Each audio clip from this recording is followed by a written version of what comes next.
Oke teman-teman, kembali lagi bersama saya ya. Assalamualaikum warahmatullahi wabarakatuh. Hari ini kita akan membahas seperti biasa ya, yaitu analisa untuk XAU USD atau Gold untuk hari ini ya, hari Jumat tanggal 6 Juni berdasarkan Technical Analysis BBMA O'Malley. Di video sebelumnya saya sudah membahas ya guys ya, kenapa XAU USD atau Gold tiba-tiba dia junam ya. Nah dia junam, dia turun itu karena dia ada ekstrim di H4 yang sudah saya tandai tersebut dan juga di H1 juga terbentuk ekstrim ya. Makanya kemarin ketika saya running profit sebanyak $4.500 yang ada di video sebelumnya ya, 4.000 atau 5.000 itu saya agak lupa. Nah, di situ saya TP di area ini ya, candle reverse di area candle retest di sebelah sini. Kenapa saya TP di situ? Karena ini ada ekstrim, guys. Kalau sudah ada ekstrim kayak gini bahaya, kemungkinan harga akan berbalik arah, apalagi ini ekstrim BB mendatar ya. Makanya saya langsung TP. Udah itu untuk pembahasan video sebelumnya ya. Kalau kalian pengen tahu, kalian bisa cek saja. Di sini kita akan melihat prediksi untuk XAU USD secara technical analysis hari ini ya. Apalagi hari ini ada NFP ya guys ya. Ada news MFP, NFP ya. Yang itu merupakan salah satu news yang dampaknya itu bisa dibilang paling besar guys dalam dunia forex dan gold atau ya termasuk kripto juga ya. Karena ketika datanya itu muncul, itu pergerakan marketnya itu sangat besar. Nanti kita akan coba membahas juga ramalan dari forex factory ya. Nanti akan saya tunjukkan juga. Oke, sekarang kita akan fokus ke technical analysis dulu. Sebenarnya guys, sebenarnya saya itu tidak menggunakan news ya. Maksud saya dalam melakukan entry atau apa itu saya tidak mempertimbangkan hasil news sama sekali. Karena saya memang modenya itu saya mode swing ya guys ya. Minimal biasanya saya tahan trading saya itu ya minimal 2 hari lah. Jarang saya sehari baru baru saya close tuh jarang guys. Jadi saya benar-benar nunggu setup yang bagus. Terus kalau saya sudah ketemu itu saya tahannya bisa sampai sehari 2 hari. Tapi sekali profit ya bisa ribuan dolar guys. Jadi saya tidak suka scalping ya, kurang sehat bagi mental saya. Nggak enak saya mantengin chart terus kayak gitu. Nah, jadi kenapa saya tidak berpatokan kepada news ya, karena menurut saya technical analysis itu sudah cukup sebenarnya guys. Karena news itu ya, news, misalkan di sini harga di area sini ya. Misalkan news itu naik hasilnya bagus bagi bagi gold misalnya, dia akan naik seret mungkin beberapa menit doang guys, terus dia akan turun lagi. Ya, jadi cuman speak doang gitu loh. Nah, itu seperti kasusnya kayak ini guys. Ada ini. Ini kemarin kayaknya juga karena news ya kayaknya ini. Kemarin banyak news merah-merah juga kan. Nah ini guys, cuman kayak gini. Nah ini sebenarnya nggak terlalu mempengaruhi ke technical analisis kita. Maksudnya dengan adanya news kayak gini, kita jadi tahu juga, oh ini ternyata ada ekstrim. Ya udah, saya masuk itu karena ekstrim ini, bukan karena hasil news, bukan karena ini, bukan karena itu ya. Karena hasil news nggak bisa diprediksi guys. Maksudnya bisa diprediksi, tapi prediksinya itu sering salah ya. Jadi saya tidak trading news. Oke, langsung saja secara technical analysis kita akan lihat ke weekly dulu guys. Jadi sebenarnya di weekly ini ada hal yang cukup menarik sebenarnya. Kenapa? Karena di sini tuh sudah terbentuk ekstrim ya. Kemarin kita sudah belajar struktur lengkap BBMA ya. Di sini ada TP wajib, kemudian dia membentuk MHV di sini, guys. Jadi bisa saja ya.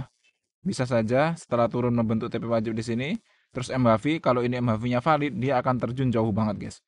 Itu tapi proyek lama ya, mungkin ini akan terjadi beberapa minggu lagi atau mungkin beberapa bulan lagi ya.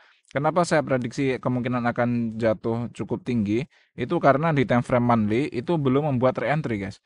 Tapi kemungkinan masih lama ya, nggak tahu ya, mungkin entah bulan depan atau mungkin bulan depannya lagi, kita belum tahu ya. Nah ini kan kalian bisa lihat ya, di monthly ini sebenarnya momentumnya itu masih berterusan guys. Ya ini masih momentum banyak banget guys. Dan belum pernah terjadi re-entry sebelah sini ya. Kalian lihat kalau di bulan-bulan sebelumnya setelah dia naik cukup dalam, oh maaf saya salah. Ketika naik cukup tinggi ya di area sini guys, terus dia tiba-tiba turun kan untuk membuat re-entry di sebelah sini, yaitu re-entry-nya ya. Nah ini yang candle monthly ini belum ada re-entry sama sekali guys. Jadi kemungkinan nanti itu dia bisa turun untuk membuat re-entry di area sini guys. Ya mungkin di area 3090-an lah. Tapi ini masih jauh banget ya proyeknya karena kemungkinan dia masih akan naik naik naik naik terus baru nanti akan penurunan. Nah, penurunannya itu belum bisa terkonfirmasi ya guys ya. Untuk sementara ini untuk mungkin untuk beberapa minggu atau mungkin 1 bulan ke depan, prediksi saya itu masih sangat naik, guys. Kenapa sangat naik? Karena di sini ada zone zero loss di daily ya. Ini zone zero loss-nya belum terbatal, guys. Zone zero loss itu apa? Zone zero loss adalah salah satu setup terbaik sebenarnya yang ada di BBMA Om Ali, guys. Namanya aja zone zero loss ya, jadi jarang sekali loss. Nah, di sini ketika MA50 berada di bawah mid BB dan semua candle berada di atas mid BB ya, dan semua MA juga berada di atas mid BB. Nah, ini sebenarnya udah sangat bullish, guys. Saya dari tadi malam tuh menunggu setup entry. Karena saya tahu di daily ini kemungkinan masih akan naik banget karena dia sudah membentuk zone zero loss ya, walaupun belum momentum. Justru itu bagus, guys. Ketika ada zone zero loss yang belum ada momentum seperti ini bagus karena dia naiknya itu akan tinggi biasanya. Beda dengan zone zero loss yang dia itu ada momentumnya. Misalnya seperti ini. Ini kan zone zero loss mulainya di sini ya. Mulainya di situ. Sebentar. Zone zero loss kan mulainya di candle yang ini ya, guys ya.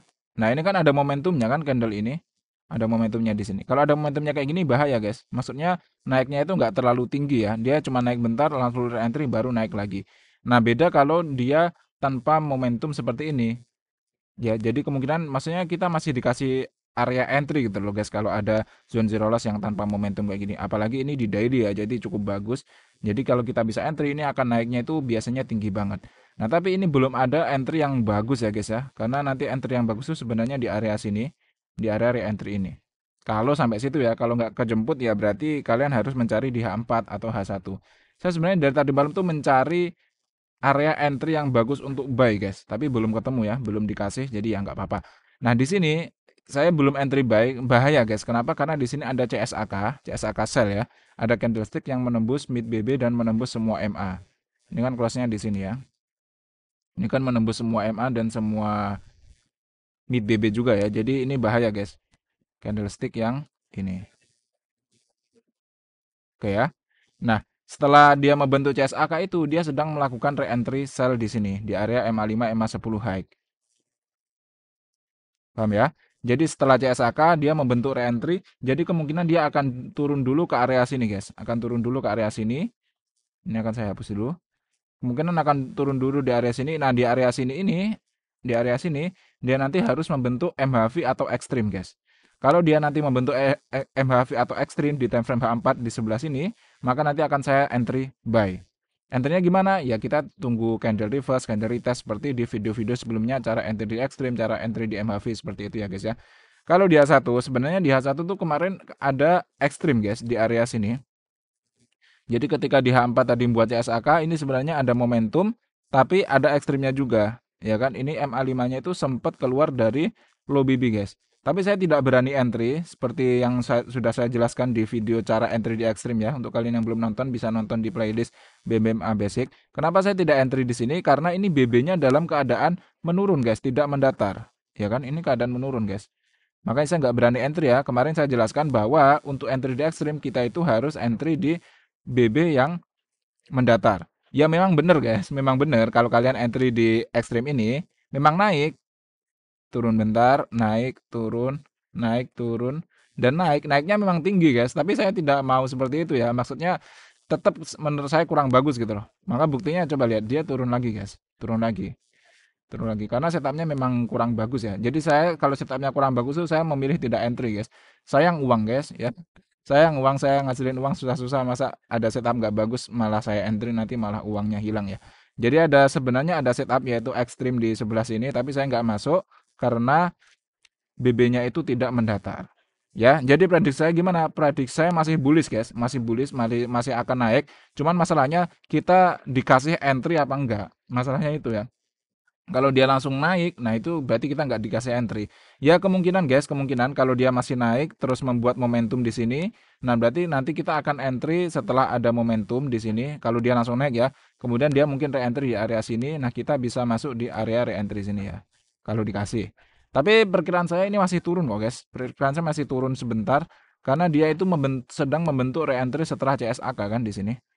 Jadi kemungkinan dia ini kan dari sini turun, naik. Nah, kemungkinan dia akan turun sampai sini, guys. Area sini ya. Area sini. Nah, kemungkinan NFP nanti itu akan ini, guys. Entah nanti naik atau turun, itu pokoknya akan di area sini. Kemungkinan ya, kemungkinan. Nah, di area sini ini nanti kalau ada ekstrim atau MHV, maka saya akan entry, guys. Kemarin sudah saya spill ya, sudah saya bocorin bahwa saya di XAU ini fokus di H4 guys. Kemarin saya profit sampai $5.000, ini 4.000, itu karena memang saya fokusnya di H4 guys. Kalian bisa niru kalau kalian sabar ya. Kalau kalian sabar. Kalau kalian yang tergesa-gesa pengennya scalping ya monggo, terserah ya. Oke, itu analisa saya. Oke, kita sekarang akan membuka Forex Factory ya guys ya, untuk kita melihat kemungkinan apa yang akan terjadi dalam NFP nanti. Oke guys, ini hari Jumat hari ini ya. Ini ada non-farm employment change atau gimana bacanya, maaf ya Inggris saya kurang bagus. Nah, di sini ada ini ya guys, kita akan coba lihat ini. Saya akan kasih tahu cara bacanya guys. Oke, di sini kita bisa lihat ya guys, actual greater than forecast is good for currency. Jadi nanti jika kan ini ada ini ya, ada previous ini harga sebelumnya guys, maksudnya hasil dari NFP sebelumnya, previous, forecast ini ramalannya, terus aktualnya ini ya aktualnya, nanti akan datang jam berapa tadi guys, jam 3.30 ya, kalau di jam saya, berarti di Indo mungkin sekitar jam setengah 8 atau jam setengah 9 malam ya. Nah itu guys ya, jadi gini, karena ini aktual grader. Jadi kalau nanti harga aktualnya ini lebih tinggi daripada harga previous harga sebelumnya, maka dolar akan hijau guys. Kalau hijau gini berarti dolar membaik, kalau merah berarti dolarnya memburuk. Seperti itu ya. Jadi ini kan ini forecast ya, ini ramalannya. Ramalannya hari ini hasilnya itu akan 126. Kalau hasilnya 126 berarti kan lebih sedikit dari 177. Kan sebelumnya 177 kan. Berarti kemungkinan menurut ramalan dari Forex Factory nanti hasilnya akan minus guys. Maksudnya untuk USD ya, kemungkinan USD akan turun. Kalau USD turun berarti emas naik. Paham ya? Paham ya guys ya? Saya harap paham lah ya. Pokoknya ini forecastnya. Forecastnya kan 126 ramalannya. Ramalan dari Forex Factory ya. Sedangkan sebelumnya itu 177. Kalau sebelumnya 177 terus ramalannya 126. Dan kalau memang nanti benar 126 yang terbit atau mendekati itu. Berarti kan turun. Kalau turun berarti dolar turun juga. Dolar akan merah seperti ini guys. Kalau dolar merah berarti emas naik. Karena emas lawannya. Oke? Jadi kemungkinan NFP nanti kalau menurut forecast itu akan naik ya gold. Tapi naiknya sampai kapan kita nggak tahu. Sekarang mungkin masih masuk zona London atau Asia ya. Pokoknya nanti saya akan menunggu buy di area sini guys. Di area sini. Di area low BB H4 ya. Saya menunggu ekstrim atau MHV. Kalau nggak ada ekstrim, nggak ada MHV, saya nggak entry guys. Ya, saya menunggu ekstrim atau MHV, candle reverse, candle retest, nanti baru akan saya entry. Oke guys, mungkin cukup sekian dulu ya video kali ini. Semoga membantu. Nanti kalau ada entry juga saya akan kabar-kabar guys di tab pengumuman, tab komunitas dan sebagainya. Oke, terima kasih. Akhirul kalam. Semoga kalian semua sehat-sehat selalu ya. Assalamualaikum warahmatullahi wabarakatuh.